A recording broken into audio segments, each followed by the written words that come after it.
Yo guys, what is up? Max in an Outriders video, and today Outriders received one of the biggest patch notes I've ever seen. There are so many balance changes here, some ginormous buffs. They added item locking, they reduced some of the apocalypse tier grind, increased resource cost, increased expedition rewards, and so much more. I'm going to be breaking down everything you guys need to know. I will have a link to the notes in the description, but we're going to be going over all of the most important changes. Outriders Worldslayer, I really enjoyed when it launched, but it was very repetitive and the grind was a little too much, so I kind of lost motivation. But I will be playing it today on stream. If you guys want to come over, we'll be testing all of these changes because there are a bazillion. Hope you guys enjoy the video. Let's get right into it. So we're going to start with the balance changes because those are more interesting to me personally, and then we'll go over the bug fixes. Note, I will not be reading out all of the bug fixes because there are a ton, but I will be covering the major highlights. Now, to start us off, they are reducing the Apocalypse tier grind. They're reducing it starting from Apocalypse tier 20 by 10%, so you need 10% less XP. This is a good change. I'm not sure if it's enough.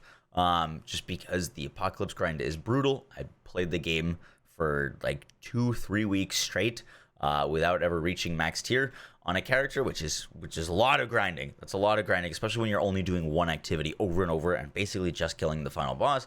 But they are reducing the grind to level up to the max tier. Next up, they're improving the amount of anomaly extract that you're going to be getting in Target Guitar by 500%. Upgrading gear was a giant strain on like progression, and you would have to do so many missions just to level up one piece of gear, and it would also hurt making multiple builds. So this is a perfect change. I love this change. This is really good. So more anomaly extract. Next up, crafting and upgrading. They're reducing the cost to upgrade a piece of gear by 5% also, so more materials, less cost, which is great. And they're also increasing the gear drop rates for Apocalypse variant gear. So you'll be getting more actual Apocalypse gear with Worldslayer. If you weren't using like Apocalypse gear, you were doing it wrong. There was like literally no reason ever to not use Apocalypse gear. So they're going to be giving you more Apocalypse gear, which is great. They're also significantly buffing expeditions. With Worldslayer being added, they kind of nerfed their entire other endgame because Target Guitar was so rewarding that doing anything else was basically a waste of time besides getting resources. So now they're buffing expeditions, which were the base game's endgame, to now give you a greater amount of epic and legendary items and fewer rare items in expeditions, and also should give you more anomaly extract. So expeditions are now like a viable play of endgame if you'd like to do that, as they were not before. Next up, we've got balance changes, and we're starting with the Devastator, and we're going to go through all of the classes. Now, we have Earth and Shell first. Earth and Shell was basically making Devastators unkillable. They're adding a 0.5 second cooldown to the skill so that when you're like multi-spamming all your skills like Earthquake and Despair, you're not just like absolutely unkillable. So they're adding a little bit of a cooldown, but they're also increasing the amount of shield that you're going to be getting when you use it. So added a cooldown, but also give you more shield. Next up, they're capping multi-strike. Multi-strike was storing an uncapped amount of anomaly power. This is the skill that we were using on our Earthquake to do like absolutely absurd damage. They're capping it at 700% anomaly power. So this will hurt the like top tree of the like Devastator's bottom packs tree, if I'm explaining that correctly. Same with terms of engagement. They're adding caps to both of these skills. Both multi-strike and terms of engagement were the stored skills. Multi-strike was storing for seismic skills. Terms of engagement was storing it for kinetic skills. They're capping both. This will be the end, it should be, of the like 1 billion Boulder Dash Devastator thing. That was a glitch and unintended, so glad that they're fixing that. Next up, Finishing Touch. Increase the ammo to weapon damage coefficient provided by this node. As part of our drive to make Firepower Devastator more viable, we're increasing the conversion of missing ammo to weapon damage by upping the value to more than its previous 1-to-1 ratio. They don't really see what the coefficient is, but this, I believe, was the lower the ammo in your mag, the more damage you would deal, and they're increasing that damage. Impact Point increased the damage scaling from 30% to 50% of anomaly power. This is all like for increasing the damage that Firepower Devastators should be doing, which is awesome. Obliteration increased base anomaly power and resistance piercing from 6% to 10%. A more competitive choice when considered against Puncture. This buff forms part of the overall player shift this patch to introducing for Devastators. Overall aim is to move the Devastators meta away from its current form and instead open up multiple new options for play. Upheaval, they're actually buffing. This is one of the Devastators' better skills prior to launch in the beta that some of us were able to play, and then it got significantly nerfed to 10% and it was no longer that great. They're actually buffing it back, which is very good. This is the stored damage node for the Seismic Devastator that's going to store your damage and reapply it. As they say, we've added a cap to multi-strike, so we're buffing up Upheaval. That's a good change there.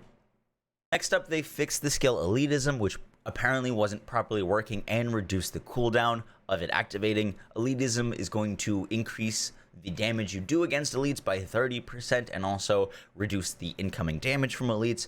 This was originally a 5-second cooldown. It's now a 1-second cooldown and will be working properly, so that's exciting. Next up, Overwhelming Force is the skill that, or the Pax Tree node, that when you have a protection skill active, you'll pulse out these like waves that will deal damage equivalent to a percentage of your armor, and they buff that percentage from 40 to 60%. And then this is a crazy change. Paladin Champion removed the protection keyword requirement and changed both nodes to activate on any skill. Paladin is a ginormously beneficial skill. It reads, on using a protection skill, increase your anomaly power by 45% for 10 seconds.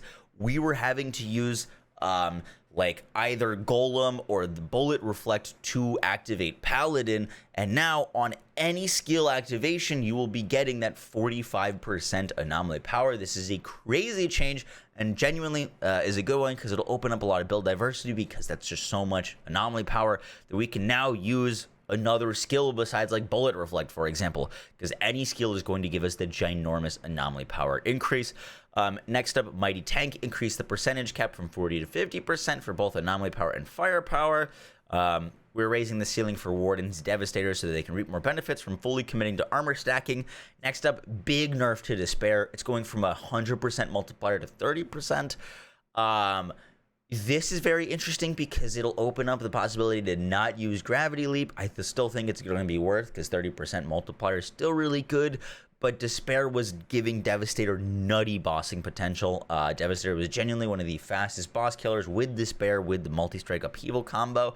So this will be very interesting. We've got some huge changes elsewhere. This might mean that the Devastator is slightly worse at bossing, but still a little bit better at mobbing, which would be interesting to see.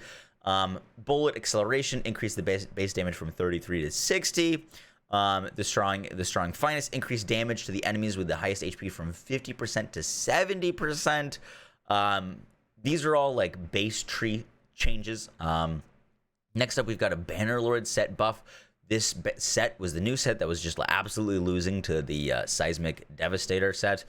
So they're actually adding a bonus to it that's going to give you a 35% anomaly power bonus. This is the Impale set. Maybe Impale will be better with this. I still think the Earthquake just provides too much for too little mods compared to Impale. Martial Legendaries but increase both percentages of shared physical and anomaly damage from 30% to 50%. This is nuts. I think Martial Legendary set is actually going to be very good with these changes. Very, very, very good. You're going to get that big share, and with all of the other changes to the skills, this could be nuts. The Concussor set, primary attributes switch to bonus firepower. Secondary attributes switch to contain close range damage and status power. This is really good.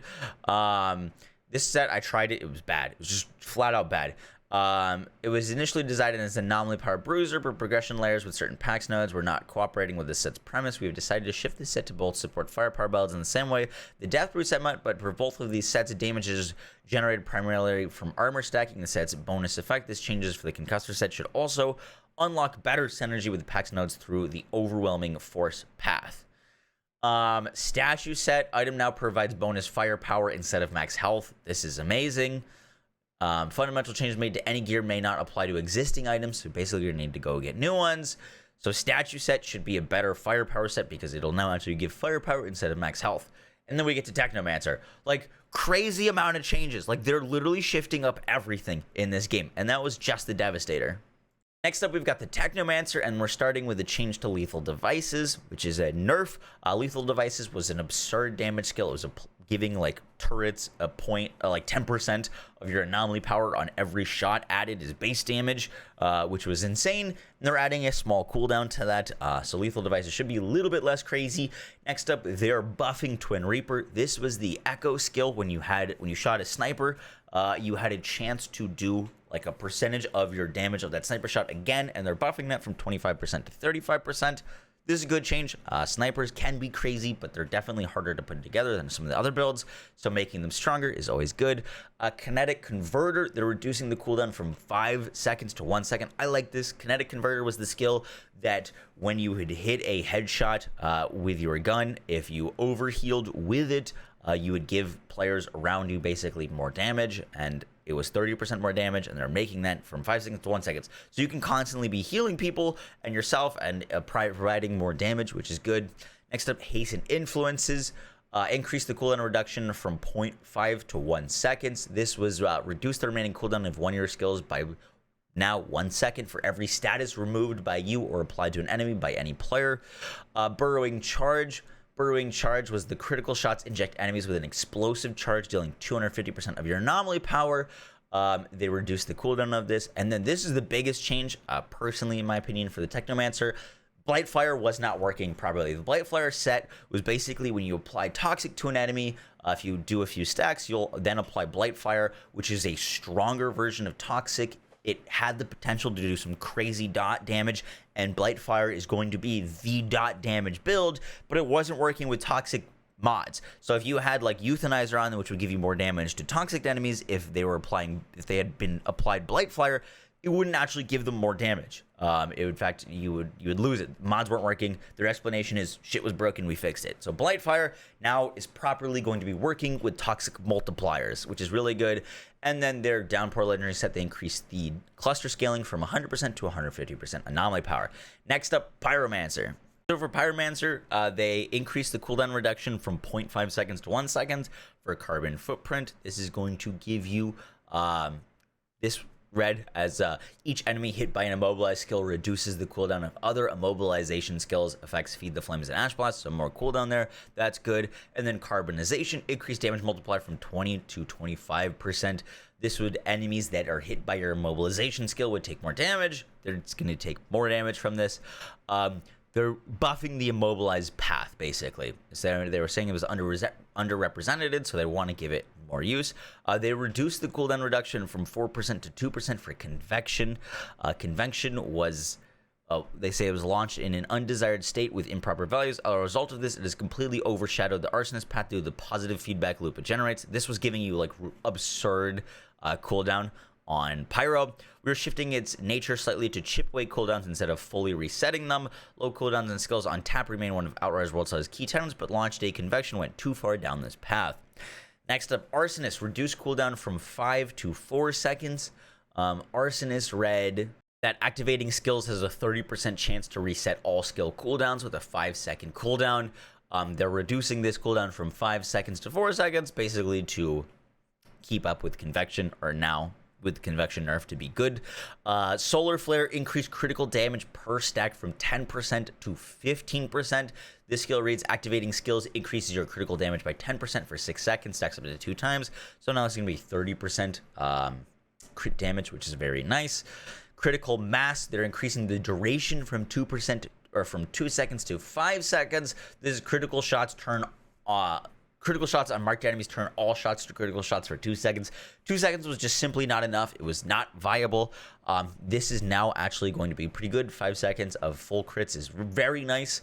And they say it was designed to be a baked-in Embalmer's Rage and was meant to offer a competitive choice to Bullet Frenzy, but it was not achieved at launch, providing leeway to make this node increased duration. Enjoy guaranteed crits.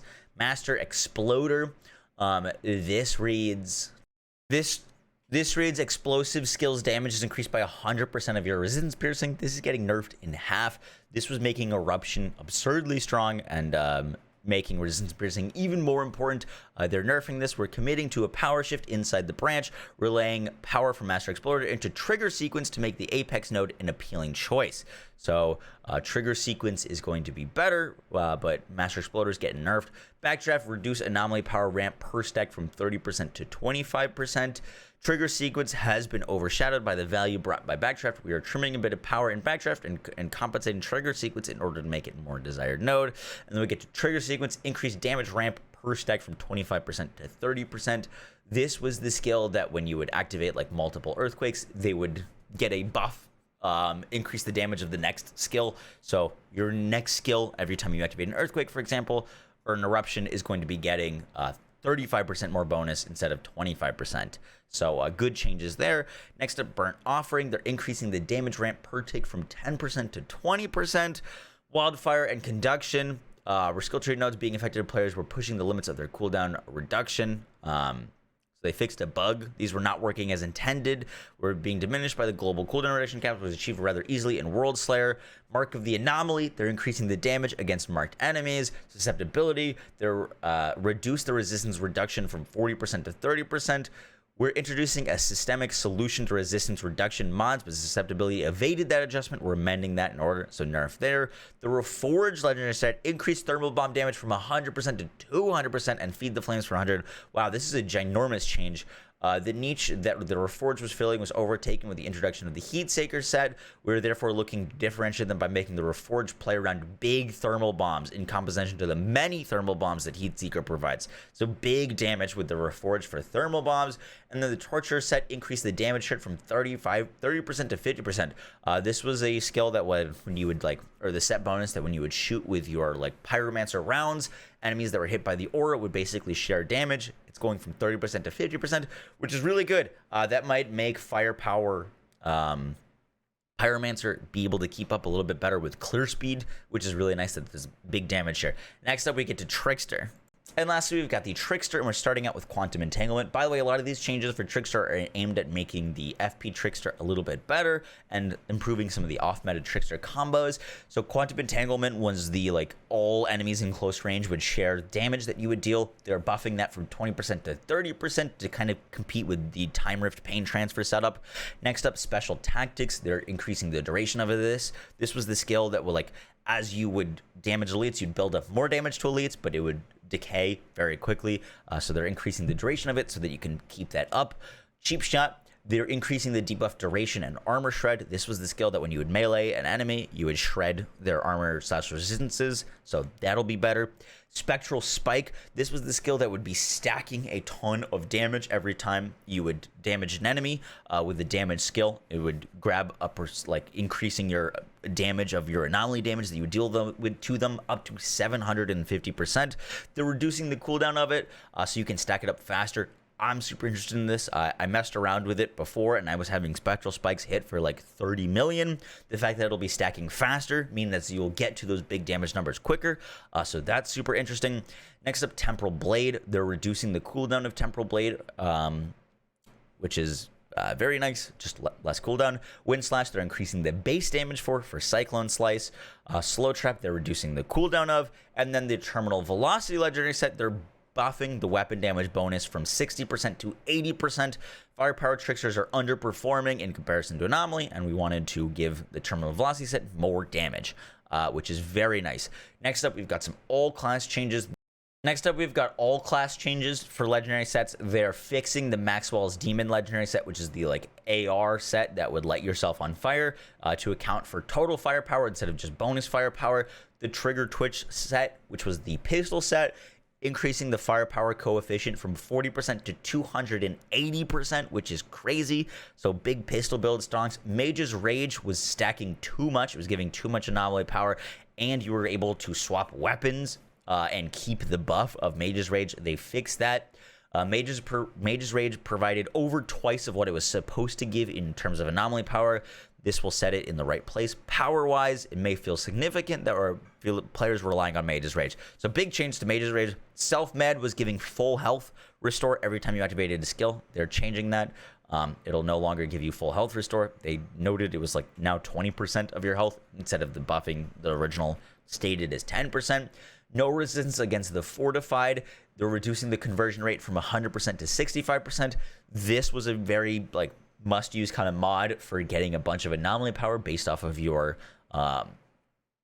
resistance piercing and converting your armor from your armor piercing to resistance piercing. That's getting nerfed. Dark Sacrifice, Killing Spree, and Fortress are all getting buffed. Dark Sacrifice is going to get an increased damage boost and reduced health drain. Killing Spree is going to get increased damage boost when you kill an enemy and increased duration. And Fortress is also getting buffed for more damage boost. First things first, they're reducing the armor piercing value from 50% to 30%. I believe players were just holding this and not ever shooting their weapon to get a flat armor pierce buff value, which was pretty cool. But they're nerfing that as well from 50% to 30%. Tactical Retreat increased the base damage from 54 to 62. To compete basically with Thunder's Legacy. Shock and Awe, they're increasing the range and making it trigger more. Anomaly power class nodes, like general anomaly power nodes in your skill trees, are being increased from 10% to 15%, basically to account for the Mage's Rage nerf. And increased weapon damage values in weapon damage trees are getting buffed from 8% to 15%. This is huge. This is really great for firepower builds. This is great for anomaly power builds as well. But firepower builds, from what I've seen, are a little bit underpowered compared to anomaly power builds. Even anomaly power builds that were shooting their weapons, anomaly was just kind of the way to go. So increasing with the weapon damage is going to be great. I'm really excited to try out Firepower Trickster, and that is all for the balance changes. Guys, that is going to do it for the video. We're already over at 20 minutes, so I'm not going to be going over all of the bug fixes, but one of the biggest ones was they fixed Hunt the Prey not working for Trickster. I enjoyed my time in Worldslayer, and these are more reasons to go back and try out other builds, but it doesn't fix the biggest issue that I had with Worldslayer, and that's very monotonous and very repetitive, and there's literally zero variety to running Target Guitar over and over and over and over again, and the grind decrease of only like 5% or 10%. I'm not sure if is going to be enough incentivization. So if you guys want to see Outriders builds with these new buffed sets or reworks to like my Seismic Devastator or my Shotgun Trickster, let me know, because I'll be happy to put them out, but I want to know that there's interest for them. So yeah, I hope you guys enjoyed this little video. Let me know your thoughts on all of these changes. I'd love to hear them. I will catch y'all on the next one, guys. Take care. Peace.